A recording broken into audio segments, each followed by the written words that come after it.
ఇక హైదరాబాద్లో అదృశ్యమై ముంబైలో దొరికిన పూర్ణిమ సాయి పోలీసులకు పలు అబద్ధాలు చెప్పినట్టు తెలుస్తోంది. 2007లోనే తన తల్లిదండ్రులు చనిపోయారని చెప్పిందంటున్నారు పోలీసులు. పూర్ణిమ ఆచూకీ తర్వాత పరిణామాలపై బాచుపల్లి ఇన్స్పెక్టర్ బాలకృష్ణారెడ్డితో మా ప్రతినిధి Ramesh Vaitla face to face.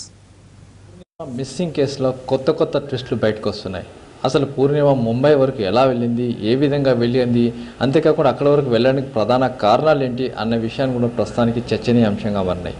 ప్రధానంగా చూసినట్లయితే అసలు పూర్ణిమ స్కూల్కు బయలుదేరుతున్న పూర్ణిమ ఒక్కసారిగా ముంబైలో ప్రత్యక్షమైంది. అది కూడా 40 రోజుల తర్వాత పూర్ణిమ అక్కడ దొరకడం జరిగింది. అయితే దీనికి సంబంధించి ప్రస్తుతానికి పూర్ణిమ అక్కడికి చేరడానికి గల ప్రధాన కారణం ఏంటి, అసలు వెనకాల ఉన్న ఉద్దేశం ఏంటి అని చెప్పడానికి మనతోటికి ఇన్స్పెక్టర్ బాచుపల్లి బాలకృష్ణ గారు ఉన్నారు.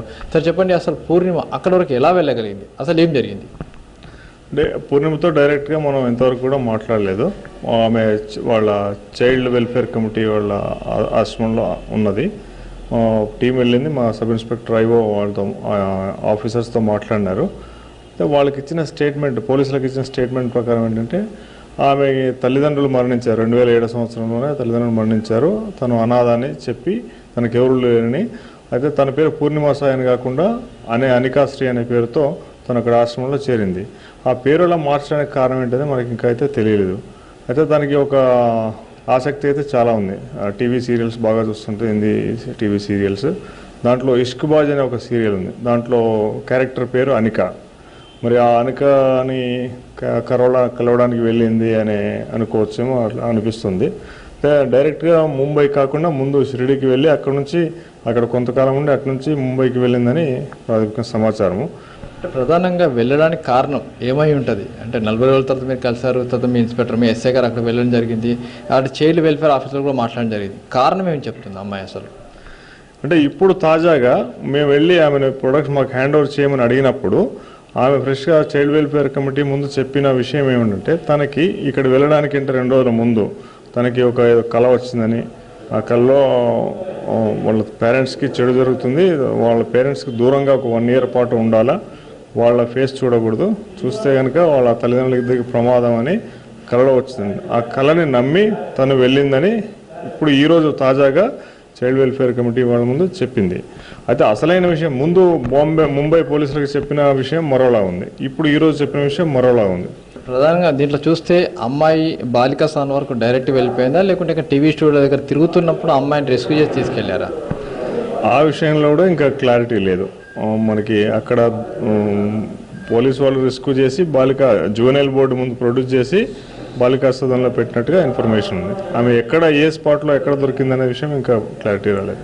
అమ్మాయి దగ్గర డబ్బులు కూడా లేవు కదా, ఇన్ని రోజులు దాదాపు ఇక్కడ మిస్ అయిన తర్వాత ఎన్ని రోజులకి బాలికా సదనంలో వచ్చేది? ఇక్కడ షిరిడీలో సుమారు 30 రోజుల పాటు ఉన్నట్టుగా చెప్తోంది. ఆ తర్వాత ఈ నెల 8వ తారీఖు నాడు బాలికా సదనానికి వెళ్ళినట్టుగా చెప్తాను. అంటే ఇక్కడ 30 రోజులు ఇక్కడ షిరిడీలోనే ఉంది. ఆ అమ్మాయి దగ్గర అంతకాలం ఉండడానికి సరిపడే డబ్బు కూడా లేదు. మరి ఏదైనా ఆశ్రమంలో కానీ, గుడికి సంబంధించిన ఆశ్రమంలో కానీ ఎక్కడైనా ఉండవచ్చు. అంటే మనం 16 టీములు పెట్టి పూర్తిగా గాలించాం, అన్ని చోట్ల గాలించాం, ఇటు సౌత్ ఇండియా కావచ్చు, నార్త్ ఇండియా కావచ్చు. అప్పుడు ఎక్కడైనా చిన్న అనుమానంగానే వచ్చిందా, ఇలాంటి ఇక్కడికి వెళ్ళే అవకాశం ఉంటాయని చిన్న అనుమానం ఏమైనా వచ్చిందా? లేదు, మనకి డబ్బు షిరిడీలో ఇన్ని రోజులు ఉండొచ్చు అని, ముంబైకి వెళ్ళొచ్చు అనే ఖచ్చితంగా అనుమానం అయితే రాలేదు.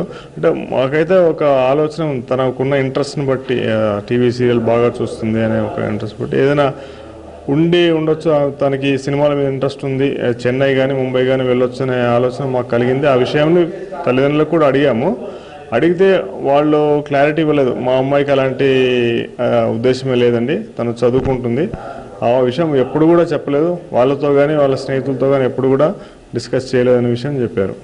30 రోజులు షిరిడీలో ఎక్కడ ఉంది, ఏం చేసింది, ఎవరి దగ్గర ఉందన్న విషయాన్ని కూడా తెలుసుకున్న ప్రయత్నంలో పోలీసులు ఉన్నారు. అటువైపు చూసినట్లయితే అక్కడ బొంబాయికి వెళ్ళి డైరెక్ట్గా దాదర్లో ఉన్న ఆ రెస్క్యూ హోమ్ దగ్గరికి ఎలా చేరుకోగలిగింది అన్న విషయాన్ని కూడా తెలుసుకున్న ప్రయత్నంలో పోలీసులు ఉన్నారు. ఏదేమైనప్పుడు కూడా అమ్మాయిని అక్కడ చైల్డ్ వెల్ఫేర్ కమిటీ వాళ్ళు మన పోలీసులకు అప్పచెప్తే ఇక్కడ తీసుకొచ్చి పూర్తి స్థాయిలో విచారించిన తర్వాతనే అన్ని విషయాలు వెళ్ళలోకి వచ్చే అవకాశం ఉన్నాయి. కెమెరా పర్సన్ రాకేష్ రోషన్తో రమేష్ వైట్ల, ఎన్టీవీ.